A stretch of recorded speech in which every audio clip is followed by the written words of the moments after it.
Lots to get through this week. The Hawks may have already found a new head coach, and Justin Schueller joins us to talk about the Bullets and their generational talent. And we talked to D-Ruck. He's talking Maxi over Tatum. He's lost his mind. What? And get a little bit of sneaky peek on the super coach. Nice little tip. Let's get into it. This is the Basketball Show with Shane the Hammer Heel.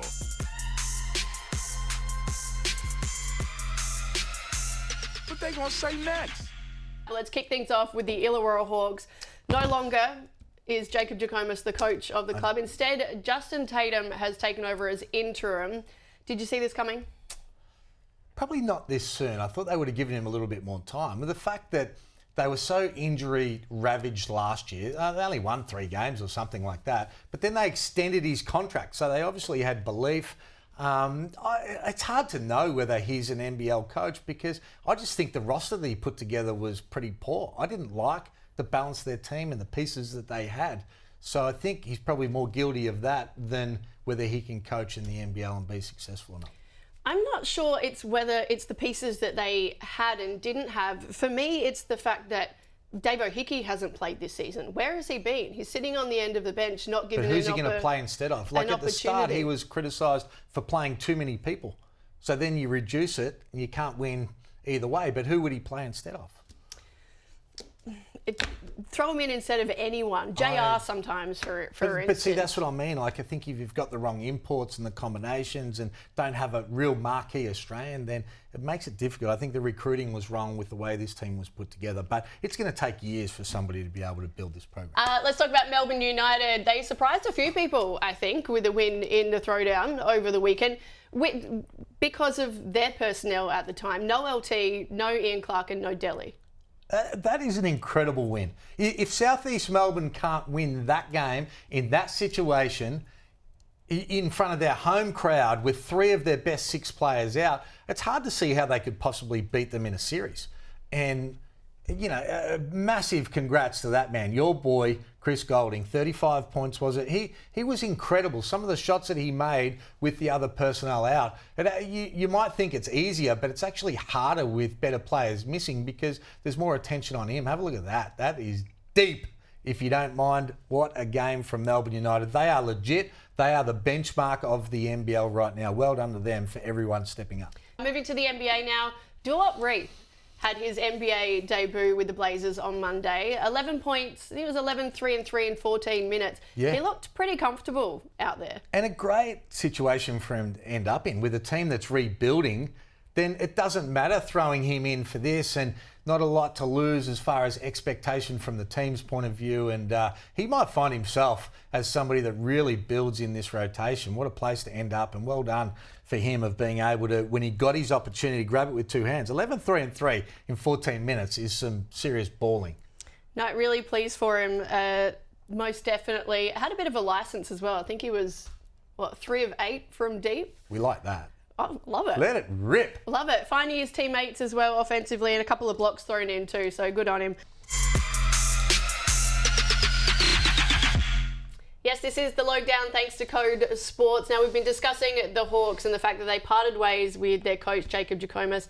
Matty, what is the latest on their search for a new gaffer? Well, they're struggling to find interest, but they do have interest, I can confirm. Judd Flavel, former Phoenix assistant coach, and Breakers assistant coach, now coaching domestically in New Zealand. His manager has reached out to me and confirmed that he's definitely keen on the role at the Illawarra Hawks. They believe he'd be a great culture fit. He's done his time as an assistant and he's ready to be a head coach, and they'll be definitely putting their hat in the mix, which is comforting for the Hawks guys because a lot of coaches around the edges are just, I'll put it bluntly, not very keen. There's been obviously, Why is that? We look at the results on the court in the last 2 years, and they've been, record low for the club. And then off the court, there's no major sponsor. There's a lack of interest from a corporate point of view. Crowds are down, and off the court, they need to fix the club. The club has got a lot of work to do off the court. And as we know in any sport, if your front office is not completely on track, and it's being monitored, I will say it is being monitored closely, then it's hard to have success. So it's a big rebuild. It's not a rebuild, but it's a big job there at the Hawks. Have they said that they want a coach to come in sooner rather than later? Because I think if it was a Judd Flavel or a younger coach coming in, they need this season to start building and get momentum into next season. So the early indicators that we're getting is that the Hawks, with Justin Tatum, Jason Tatum's father, that he may stay potentially for the rest of the season, and then they may just rebuild and focus then on get a new coach and then go from there. But It's a mistake. Yeah. Like they've got an opportunity to be able to assess players. A new coach has to assess players now about who they might want to build with moving forward and start implementing some of the culture changes. We've seen what Justin Schueller's done in a short period of time in Brisbane. It's been fantastic. That's what they have to be able to get now. Now, there's another French next star on the NBL's radar. What can you tell us about Nolan Traore? Yeah, exciting young prospect. He's only 17. He trained with the Perth Wildcats during the off-season. He's playing domestically over in Paris, in France, and he's averaging, 16 points, 6 assists. His numbers are actually better at the same age than Rayan Rupert was and Ousmane Dang, both young French guys. And obviously the NBL have had such a great connection with French players now as next stars, and he's definitely on the radar. There's hope that he potentially could be the best guard prospect since Tony Parker, which is a wow, big statement to make. But I know that he's definitely on the NBL's radar, and watch this space. 5. Hoops highlights time thanks to Boost Mobile. Milton Doyle goes behind the back to find Lee. Beautiful pass again. Nice little dome there. I like that. Knew exactly where the help was coming from. 4. Number 4, former Sydney King Jarrell Martin playing for Galatasaray Hammer. Check this out. Oh, Gerald Martin. How good was that? Gets him off his feet. And have a look at the team manager with a little... Did you see that? He put some feeling in that one. 3. Lopez, DeRozan gets it back, spins, passes, White, 3, go! I still don't know how he did that. A 360 assist, and how he found his man in the corner, eyes in the back of his head. That could be number 1. 2. Sander Walker over to Reed, finding Edwards, driving. Oh, get out the way! And this is just what he does. Same thing. Gets his man out of the stance, goes to the basket. And imagine having that sort of athleticism. 2 dribbles. We can only dream of that. 1. It's not atypical for a center, ended up staying up. Oh! On Embiid, reverse dunk. A little bit of transition. Looks like it's a little bit easy, but... Difficulty levels through the roof. Those are your Hoops highlights, thanks to Boost Mobile. We're going to talk about the Philadelphia 76ers and Tyrese Maxey in particular. 50 points the other day. It seems that he's doing everything he possibly can to keep Joel Embiid in Philly. Is he your most improved in the NBA at the moment? There's no doubt, Joe. And I think everyone saw this coming as soon as, the usage rate could be increased due to the departure of James Harden. It was really going to open up Maxey's capabilities. And now we see what he's capable of doing. I had a conversation yesterday with our buddy, Matt Logue, and I said, teasingly but half seriously, that Maxey might be better than Tatum. He might be more reliable in the playoffs. I think his game can develop to be more reliable late in the playoffs than Tatum's is. That heat is obviously getting to you, Derek Rucker, up there in Brisbane. I love Tyrese Maxey, and there's no doubt that he was always going to improve. As soon as they lost the the system, the problem, he was always going to have his usage up. And now they're 8-1 with 28 points and 7 dimes per game. They've let him off the leash. And his quickness, D, to be able to get past defenders, not only in transition, but in the half court to be able to score. And now he's starting to learn the next layers of the defense, of where the rotations are coming from to be able to bring other people into the game. He is the most improved player, but he is not better than Tatum. We're pleased to say we have a special guest this week, Brisbane Bullets coach Justin Schueller joining us. Justin, thank you so much for your time.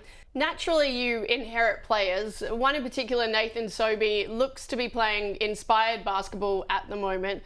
What work have you done specifically with him to allow him to be playing so freely and essentially in the best shape of his career?